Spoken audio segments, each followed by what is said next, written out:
All right, so I left off in the last video about this other major idea on how the spiral arms are the spiral arms of spiral galaxies exist and are created.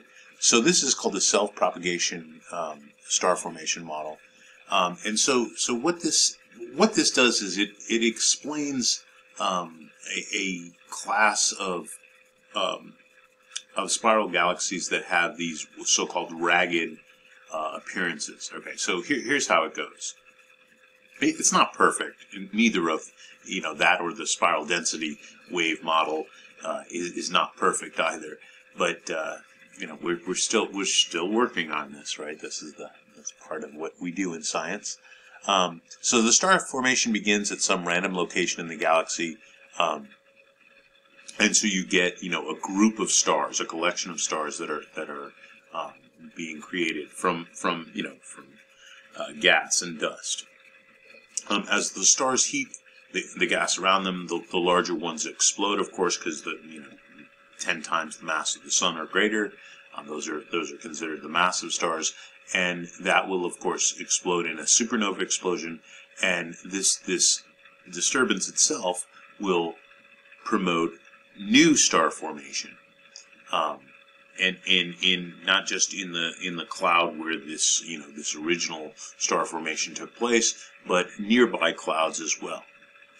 The process continues as long as there's enough large stars and gas to propagate the star formation to continue it. It's kind of like a wave, if you will. The wave starts, it continues along, and really what the spiral arms are from what's called differential rotation. So if you go a different distance from the center of the galaxy, things are rotating at different speeds, right? Closer to the center, they're moving faster. Further from the center, they're moving slower.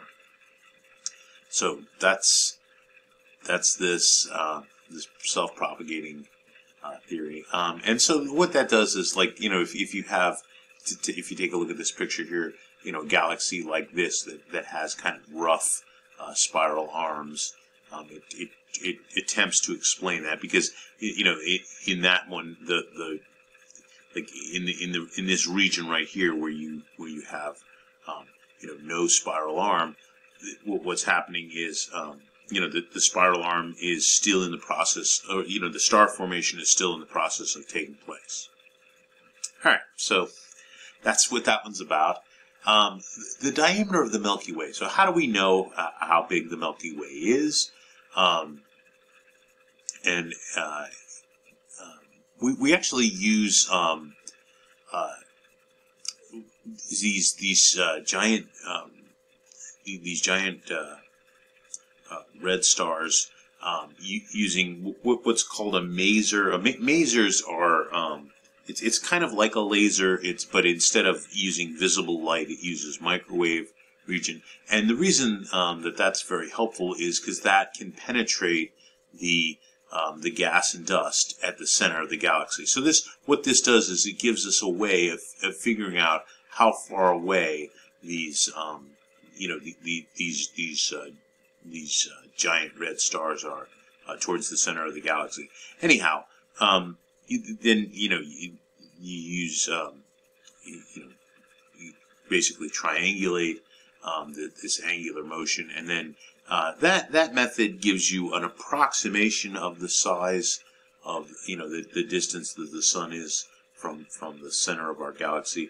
Nowadays, more accurate methods get us closer to, instead of 7 kiloparsecs, we believe the distance is about 8.5 kiloparsecs. All right, so and there it is right there. Okay, so let's see. So using globular clusters. Okay, this is another method that allows us, and this is now similar to what Shapley had done. If you remember, we talked about Shapley earlier, using globular clusters. Now, once you subtract away the effects due to reddening, the fact that the light is passing through gas and dust, you get a better distance. You know, so we're always, what we're doing is we're using variable stars inside of these globular clusters, and so we find these variable stars, and that gives us distances to the globular clusters, and of course the globular clusters are orbiting the center of the galaxy, and from that information and the geometry of the situation, we can triangulate and figure out where the center of the galaxy is. And so it's about, like I said, it's about 8,500 parsecs from our sun. That's in terms of light years, it's about 26,000 light years roughly. All right. So as it says, once the distance from to the center of the sun is found, we can figure out the size of the overall galaxy, right? What is the diameter of the entire galaxy? Of course, this is not our galaxy. This is just one that happens to look like ours. Again, we can never see our own galaxy. There's no getting outside of the galaxy. So what we find is that roughly there is about 100,000 light years from end to end, right? So and that's approximately 40 kiloparsecs. All right, so that's the diameter. So here's a method that we can figure out, a way that we can figure out what the mass of the galaxy is. So what you do is you take an individual star, like the sun. The sun is a really good example here. And so you use this combined mass formula. Remember, we had this before. We were talking about just binary stars. But now the big M here, or first of all, little m is the mass of a single star. The sun is a good example. Like I said, you can use other stars as well. So it's one single star, and big M is the mass of the overall galaxy. Now, here's the thing. The galaxy, our galaxy, is at least 100 billion stars. There's at least 100 billion stars in the Milky Way. In fact, there could be as many as 200 billion in some estimates. So if you think about it, you have 100 billion, solar mass stars. We don't know how many solar masses that is quite yet, but the mass of one sun compared to the mass of at least a billion, hundreds of 100 billion or even more, the mass of one star is insignificant. Okay, so the fact that it's insignificant, this little m plus big M just simply reduces to the mass of the galaxy. You can just forget about the mass of a single star when you're talking about 100 billion or more stars. All right, so if you know the distance the sun is from the center of the galaxy, which of course we just talked about, how we figure that out using various methods. The globular cluster method is done really well. It is a good way to do it. And then of course we can figure out the period by knowing how fast we're moving around the galaxy. Anyhow, we figure out the period, and we use this. Originally it's called the combined mass formula, but again, we're forgetting about the little m here because that's the mass of only just one single star. That gives you a really good approximation of the mass of the sun, of the mass of the entire galaxy compared to the sun. So we find using this orbital method of one single star, we find that the mass of the galaxy is about 10 to the 11th times the mass of our star. All right, so now this is a very interesting thing. It's called the rotation curve. So if you just look at the different stars, you measure their velocities, and then you measure the distance they are from the galaxy, from the center of the galaxy, and you plot this. Okay, you get this curve. Now, so you see that there's really close to the center of the galaxy, the stars are moving very fast, and then it gradually decreases, and then it increases again, and then it, and so forth. These waves here towards like 4 kiloparsecs away, 6 kiloparsecs, 8 kiloparsecs, 10 kiloparsecs from the center of the galaxy. This can be explained by the density of the star distribution in the galaxy, right? The spiral arms, in other words. All right, so we can understand that. Now, but when you get out here, 12 kiloparsecs, 14, 16, and so forth, notice what happens is the speed goes up. So if you think about that for just a second, I'm going to back up to a different picture here. Yeah, this is perfectly fine. So here's the sun, and so we're talking about stars that are way out here in the furthest parts of their spiral arms, away from the center of the galaxy.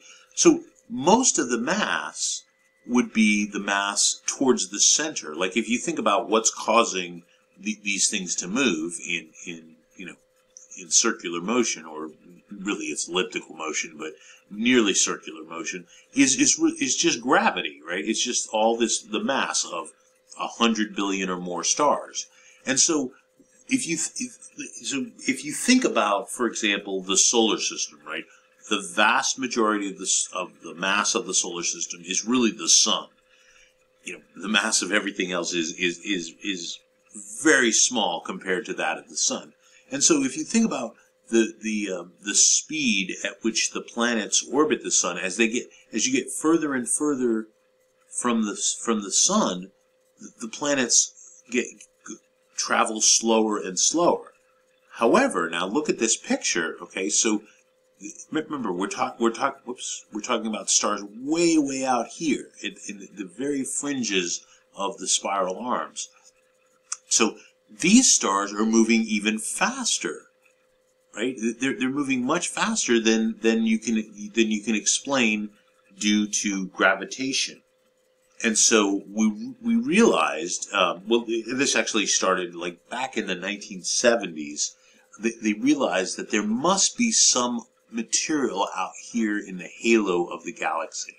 All right, here's another picture. So way out here, there is this additional mass, and it's a tremendous amount of mass to cause the stars way out here in the spiral arms to be traveling so fast, right? So that part right here, this part of the rotation curve, can only be explained if there's matter out there, and that's not just for our galaxy. This is an observation that we see with all galaxies, and so this is the evidence for what's called dark matter. Okay, so that's what we're getting to now, right?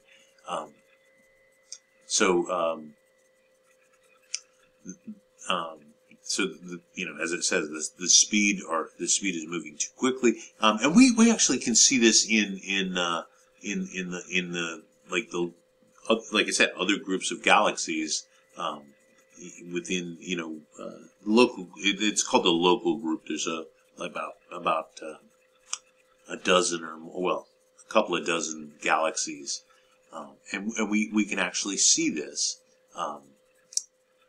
All right, so that's the evidence for what's called dark matter, and the thing about the dark matter is we don't know what it is. We just know that it is influencing the stars in our galaxy and the stars in other galaxies because of this rotation curve.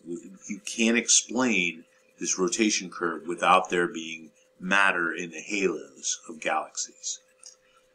And again, it's a tremendous amount of matter. I think we have one homework problem where you can actually calculate the amount of dark matter. Oh, it looks like I'm about to run out of time. All right, so and then we'll get to in the next one. We'll talk about the center of the galaxy and the supermassive black hole at the center of the galaxy.